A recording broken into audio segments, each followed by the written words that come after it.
Welcome to another episode of Gwinnett County Public Library's Introduction to Python series. Today what we're going to do is create a Caesar cipher. This will allow us to encrypt a secret message or word and then decrypt it.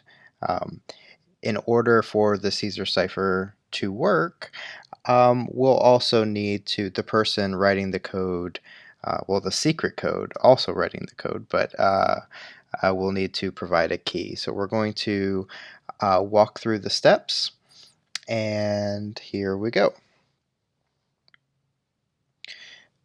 So first thing to realize about the Caesar cipher is that um, it works with the alphabet. Okay, so I'm going to go ahead and create a variable called alphabet, and just going to be A, B, C, D, E, F, G, H, I, J, K, L, M, N, O, P, Q, R, S, T, U, V, W, X, Y, Z. Notice that there's no elemento. Okay, that's I'm just kidding. As a kid, I always thought, HIJK but it's, yeah, anyways. Fun little joke, fun little joke. All right, so we have our alphabet. So this is the way the Caesar cipher works. Just take a look at the alphabet. If I wanted to encrypt the word thunder, okay, I would then need to provide a key. So let's just say my key, my secret key, which you wouldn't make available, you would only give the key to the person who's going to decrypt it. Let's say it's 6. Okay, so the way this would work, well, let's say 3. Okay, so the way this would work is we would look at the T, and then we'd go 1, 2, 3 to the right. So T would be W. Okay, now H. So we go to H, 3 to the right. 1, 2, 3. That would be K. And then the U, 1, 2, 3, be X. N, 1, 2, 3, that'll be Q.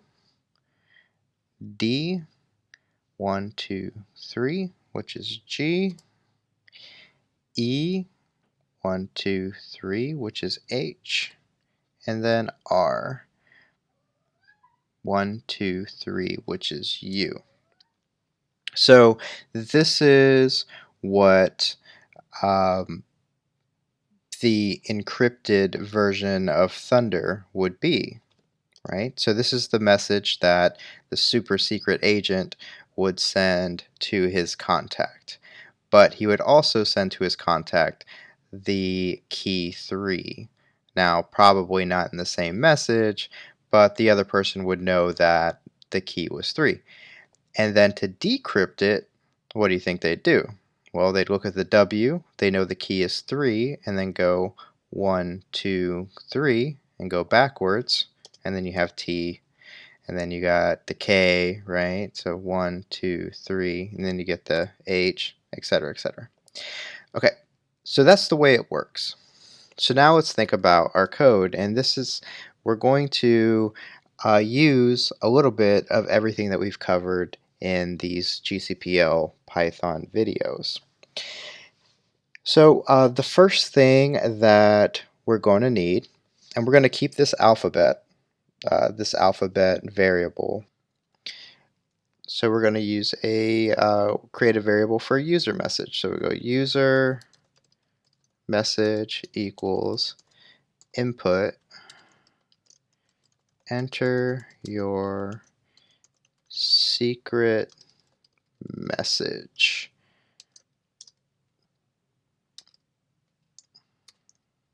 Okay, so there we go. And just to test this, I'm just going to say print user message, and let's run it. This is called a Caesar cipher, by the way.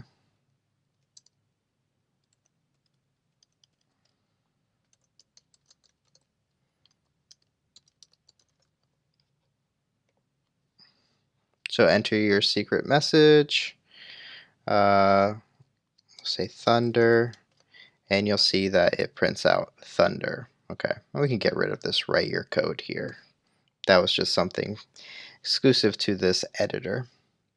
Okay, so now what we need is a for loop. Okay, and I'm going to go ahead and comment out this print user message because we don't want that anything to happen there. So remember that with a for loop, it's going to loop through a set of criteria until the end of the criteria. I guess the best way I can explain it here in terms of the alphabet. So if we were to loop through this variable, the first thing would be A, and then B, then C, D, E, F, G, all the way until it got to Z, and then it would stop looping. Okay? So in our loop, we want to assign a new letter to replace that letter. Okay? So let's do this. We need a place to hold our new message. So up here under alphabet, I'm just going to create a variable. We'll call it new message. And I'll just leave it empty right now. And then what we'll do is when we change the letters or when we identify the encrypted version, we'll add it to that new message. So let's start our for loop. So we got for, and our next, so then the next step here is a temporary variable. I'm just going to call it character in, and then what are we going to loop through? It's going to be the user message, okay? Because we're going to go through whatever the user enters until that message is done. So for character in user message. And what are we going to do now? We'll say if character in alphabet, because remember we can use in is a keyword, so we're checking if the character is in the alphabet, which it will be, then what? Well, we're going to want to replace, right? So if it's in the alphabet, let's create, let's say this. So we'll do position equals alphabet dot find character, and then we'll do new position because we need the current position of the letter, and then we need to assign a new position to the letter. We're doing all of this in the loop, which is going to be the position plus the key, which we need to go ahead and create a variable for that for user input. And I'll get into this in a second, but we need to use modulo division. We'll divide it by 26, and I'll get into that in a second. So let me pause right here and go ahead and create another variable key. We need this to be an integer, right? So input, enter a key.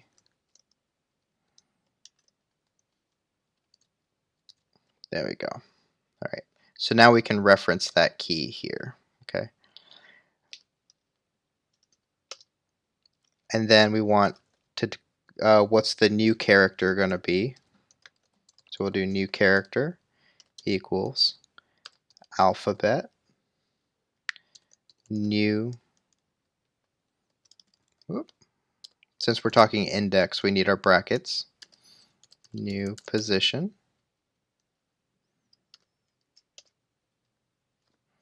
And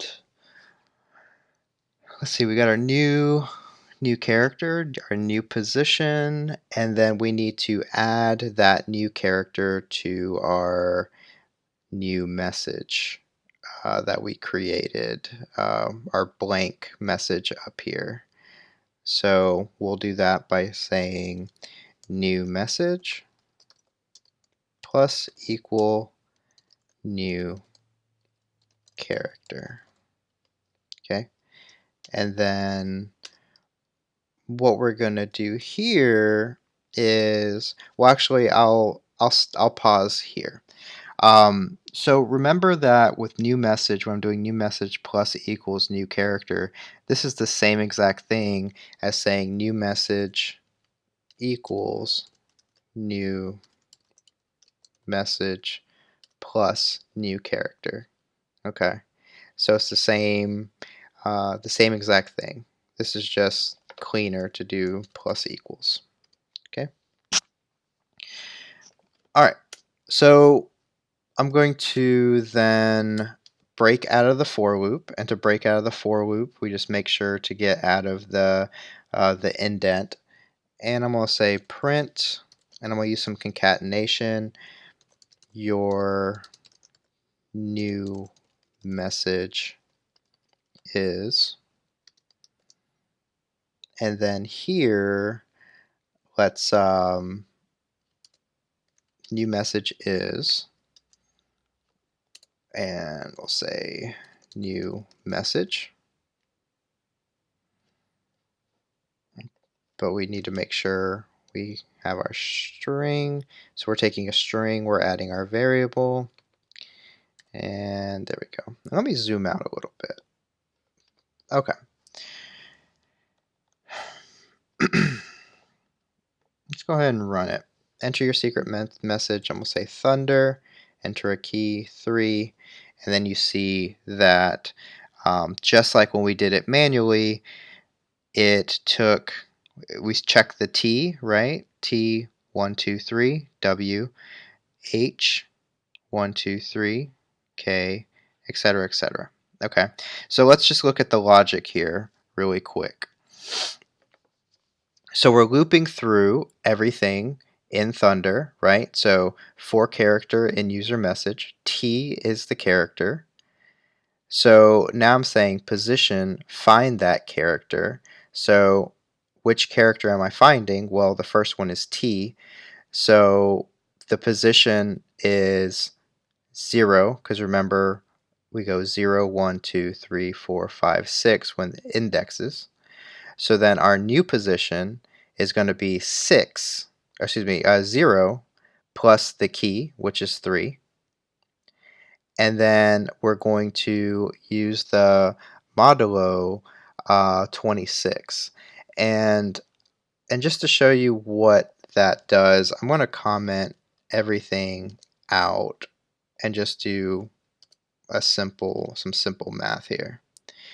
All right, so if I was to do, and I can do this right in the console. All right, let's say I did 12 divided by 6. I get 2, right? But what happens if I do 12 divided by 5? Well, I get 2.4. Okay, so what the modulo is going to do, it's going to tell us that something doesn't divide equally. Okay, so I can do 12 modulo, which is just a percent sign, 5, and you'll see that it gives me 2. So that means that we could go 5 goes into 12, and then we could do another 5, so another 5 goes into 12, so we have 2 sets of 5, but then we have 2 left over, right? If I do, let's look at, let's do another number. Let's say 36 and modulo 7. That gives us a 1. Why does it give us a 1? Well, because we will go evenly. 7's going to go in 5 times to make 35, but then we have 1 left over, so we get the 1. This is a way of letting us know that something doesn't divide equally, but since we're using modulo with 26, that's going to allow us to start over. So let's say, well, let's just do it. So we'll take this out. Okay, and I'm going to run this. Now let's say my secret message is going to be you. Okay, YOU. My key is going to be 6. My new message is EUA. So why is it E? Well, remember our Caesar cipher always goes to the right with our key, and in this case the key is 6. So if we start at Y, we go 1, and start over, 2, 3, 4, 5, 6, which is E, right? And then, with the O, we go over 6 times, 1, 2, 3, 4, 5, 6, and it's the U. And then with our U, in U, we move over 6, so it's going to be 1, 2, 3, 4, 5, 6, and then we have our A. So that's what that does. Okay, so again, recap, the for loop is going in every index in the message, and then it's going to find the position of that character in our alphabet variable, and then we're going to add the key, and then modulo 26, and then that assigns a new character, which is the new position. So then we have our new message, which is blank, and we're adding that new character, and then that's how that's happening. Okay, so pretty neat. So now we did a simple one word, but let's see what happens if I type in a sentence. Let's say, this is so cool. Okay, now notice that I did a capital T, and I'll say 6. I got NOYOYYUIUUR. All right, so let's see. So we have T. Let's just check this. 1, 2, 3, 4, 5, 6. Wait a second. It's saying N, but it's giving me Z. Also, we have spaces. So what's going on here? Well, so our for loop is just looking for characters in the alphabet. If something isn't in the alphabet, like a space, it doesn't know what to do. It's not doing what we want it to do. Now remember that Python is case sensitive. So we are trying to find a capital T in this alphabet, which doesn't exist. We just have lowercase letters. So, very simple to fix. If you remember from a previous video, what we can do is, after our user input here for user message, I can say period, lower, open close parentheses, and then that's going to make everything lowercase here in the user message. And then our capital T will be able to be found. And we can check that again. Now that I fixed that, I can say this is so cool. And we'll say 6. And let's see. So now we have Z. So we have 1, 2, 3, 4, 5, 6. So we fixed the T, but we still didn't fix the spaces. So what can we do about that? I'm going to pause really quick and see if you can figure it out. Think about our if statement, okay? Great job. I knew you could do it. All right. So what we could do is we're still going to be in our for loop because we want to continue to loop through this message, but we have our if statement. Now let's do else. So if this condition isn't met, what are we going to do? Well, we'll just say new message plus equal the original character. Okay, so not the new character, the original character. So if it's not found in this, so let's think of it this way. If that space is not found in alphabet, which it's not, then use that space, add that space to the message. So now let's run it. This is so cool. And we'll say 6, and boom, there we go.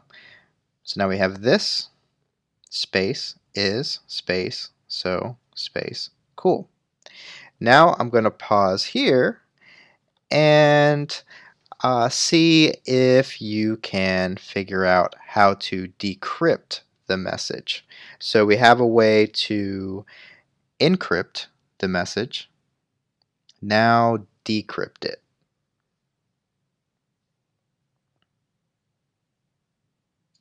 Alright, I knew you could figure it out. Pretty simple. All we're going to do, and what I'm, just to keep things clean, I'm going to comment out our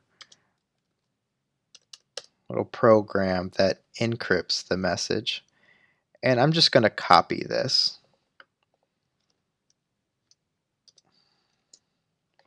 And then we just need to tweak a few things, right? So we have our alphabet. So again, we're ignoring what we did before. That's why we commented it out. We have our alphabet.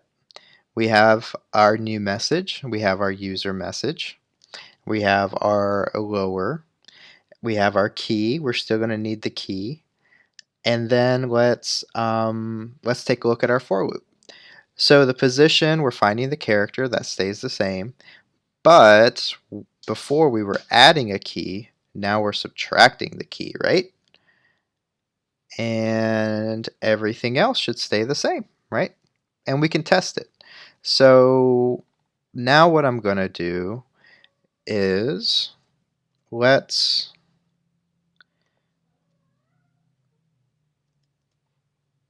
going to comment out our decrypt. So I'm going to run it. I'm going to type in thunder, and I'm going to say a key of 8. And then my message is going to be BPCVLMZ. Well, I'm going to copy this. And now I'm going to uncomment that. We're going to comment out our encryption. Now we're going to run our program. There we go. And I already forgot what our key was. What was it, 8? Yep, it was 8. So see, we entered that in. We got that from our secret agent friend. We enter a key of 8, and then it subtracts, and we get thunder just like that. So I hope you enjoyed this Caesar cipher.